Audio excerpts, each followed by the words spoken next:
রাধে রাধে সবাইকে। শুরু করছি নতুন আরেকটা ব্লগ। আজকে খুব ভোরবেলায় ঘুম ভেঙে গিয়েছিল।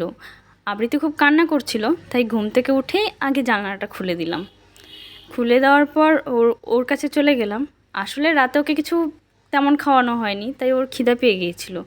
তাই একটু দুধ গরম করে বোতলে করে খাইয়ে দিলাম। তারপর কিছুক্ষণ ঘুমিয়েছিল, খানিকক্ষণ বাদে উঠে পড়লো। উঠে পড়ে সেই দুষ্টুমি শুরু। ও কিন্তু রাধে রাধে বলছিল। আমি চেষ্টা করি প্রত্যেক দিন ওকে যেন সবাইকে রাধে রাধে বলে।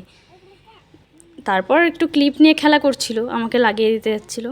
দেখো, ব্রাশ করতে ছাদে যাচ্ছিলাম, দেখলাম পাশের বাড়ির গাছে কত আম ধরেছে।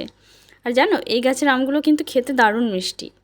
তারপর চলে গেলাম ছাদে, দুজন বসে ব্রাশ করছিলাম। ওকে ব্রাশ করানো কী যে যন্ত্রণা, কী বলবো। ব্রাশ করতেই চায় না কিছুতে, কত কথা বলে গল্প করে তারপর ব্রাশ করাতে হয়, তবুও কিছুতেই করতে চায় না। ব্রাশ করার পর আমি ওকে বলছিলাম ফোনের দিকে তাকিয়ে ব্রাশ করতে। তারপর আমি বসিয়ে দিলাম দুধ গরম করতে।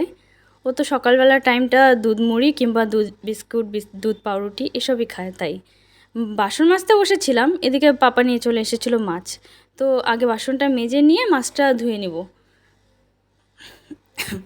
তারপর কিছুক্ষণ বাদে ওকে খাইয়ে দিলাম। খাওয়ার সময় হাজারটা গল্প করে, আদর করে, কত কিছু করে করে ওকে ওকে কিন্তু বলতে হচ্ছে যে আমি ক্যামেরা রেকর্ড করছি, ও তবেই খেতে যাচ্ছে। এখনকার বাচ্চারা ক্যামেরা দেখলে পরেও খুব।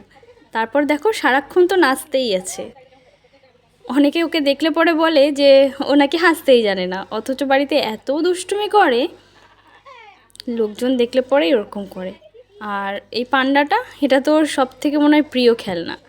একে নিয়ে ঘুমোতে যায়, একে নিয়ে ঘুম থেকে উঠে এর খোঁজ করে, অর্ধেক রাত্রে ঘুম ভেঙে গেলেও ওকেই খুঁজতে থাকে। তারপর আজকে ভাই পুজো করে নিয়েছিল। সকালবেলা ফুল দিয়ে সুন্দর করে সিংহাসনটাকে সাজিয়ে পুজো করে নিয়েছিল। এদিকে আজকে মার শরীরটা অনেকটাই ভালো হয়ে গেছিলো। মা ছানা মেখে নিচ্ছিল, এদিকে আমি পটল কেটে নিচ্ছিলাম। আজকে ছানা বড়া করে পটল আলু দিয়ে তরকারি হবে। আর ওই যে মাচানা আছে, মাছটাও করা হবে। এদিকে মায়ের সাথে গল্প করছিলাম, পিসিও ছিল। ওই যে দেখো, পেছনে আবৃত্তি কিন্তু খেলা করছে। গল্প করতে করতে এদিকে কাজ হচ্ছে। এদিকে মা ছানাগুলোকে গোল গোল করে নিয়েছে সুন্দর, হাত দিয়ে একটা সুন্দর করে শেপ করে নেবে। তারপর ওটাকে ভেজে নেবে। এদিকে মাই আজকে মশলা করে নিচ্ছে। সবজিগুলো কাটা হয়ে গেছে, উনুন ধরানো হয়ে গেছে। এই যে পটল আলুর তরকারির আলুটা বসানো হয়ে গেছে, বড়াটা ভেজে তোলা হয়ে গেছে, পটলও ভাজতে দিয়ে দিয়েছে। আবৃত্তি খেতে চাচ্ছিল তরমুজ, তাই ওর জন্য একটা তরমুজ এনে ওর হাতে দিয়েছে। দেখো কত মজা করে তরমুজ খাচ্ছে, আবার বীজগুলোও বেছে বেছে ফেলে দিচ্ছে। এদিকে দুপুরের লাঞ্চ, ভাত, আলু পটল ভাজা, করলা ভাজা, পটল আলু ছানার বড়া দিয়ে তরকারি, মাছের কারি, এই ছিল দুপুরের খাবারে আজকে। তারপর কাজ থেকে ফিরে এসে দেখি ওর বম্মার সাথে রাস্তায় দাঁড়িয়ে অপেক্ষা করছিল আমার।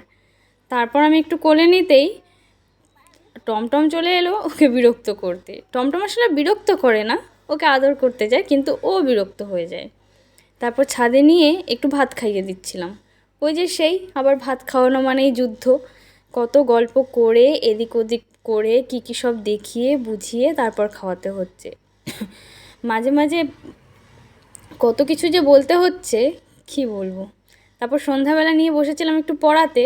পড়তে পড়তে কিন্তু ভালোই বাসে। আমি ভুলে গেলেও নিজেই বলে, মা বই আনো, স্লেট আনো, এভাবে বলে।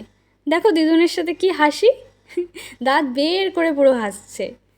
তারপর ওকে নিয়ে একটু বেরিয়েছিলাম বাইরে, পাশের বাড়িতে লাউ গাছ ছিল, তো আমি কয়েকটা লাউয়ের ডগা নিয়ে চলে যাব।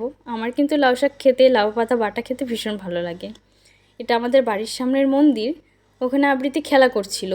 ও কিন্তু এই মন্দিরে যাওয়ার সময় যখনই রাস্তা দিয়ে যাতায়াত করে, ও সব সময় ওম নমঃ শিবায় বলেই। ওখানে গিয়েও কিন্তু ঠাকুরগুলোকে দেখছিল আর অনেক আনন্দ পাচ্ছিল। তারপর সন্ধ্যাবেলা খেয়ে নিলাম চপি, ঘুগনি আর চা। আজকে ভাই ঠাকুরকে ভোগ আরতি করে দিল, ওই ঘুম পাড়িয়ে দিয়েছিল, আমি করে নিলাম মালা জপ।